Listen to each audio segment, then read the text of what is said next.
ముఖ్యంగా డిజిటల్ మరియు సామాజిక మాధ్యమ వేదికల ద్వారా విద్వేషపూరితమైన ప్రసంగము మరియు ద్వేషపూరితమైన నేరాల సంఘటనలు గణనీయంగా పెరిగినవి.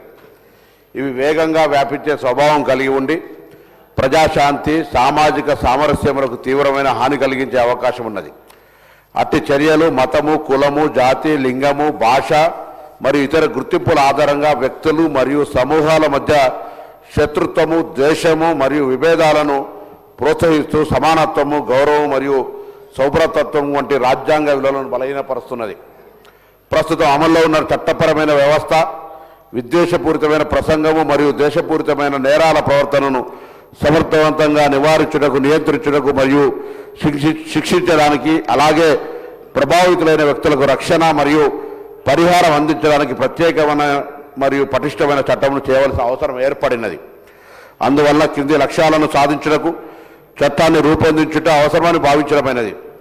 సమాజంలో ఎవరైనా వ్యక్తుల సమూహము లేదా సంఘములపై ద్వేషము లేదా విరోధాలను ప్రేరేపించే విద్వేషపూరితమైన ప్రసంగము మరియు ద్వేషపూరితమైన నేరాల వ్యాప్తి, ప్రచురణ లేదా ప్రోత్సాహాన్ని నిరోధించుట మరియు నివారించుట.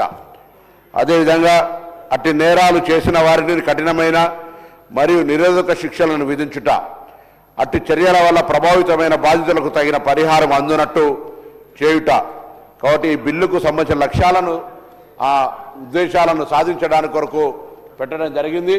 ఈరోజు మరి ఉద్రేకపూరితమైన ప్రేరేపితమైనటువంటి అంశాలు సామాజిక మాధ్యమాల ద్వారా అనేకమైనటువంటి జీవితాలకు సంబంధించిన అంశాలతో ముడిపడి ఉన్నటువంటి పరిస్థితుల్లో దీని మీద కొంత చట్ట సవరణ చట్టాన్ని తీసుకొచ్చి భవిష్యత్తులో ఒక ప్రజాస్వామ్యానికి మరి విలువలను కాపాడే విధంగా ఉండాలనే అంశంతో ప్రభుత్వం బిల్లు తెచ్చిందనే మాట మీ ద్వారా గౌరవ సభ్యులందరికీ తెలియజేస్తున్న అధ్యక్ష.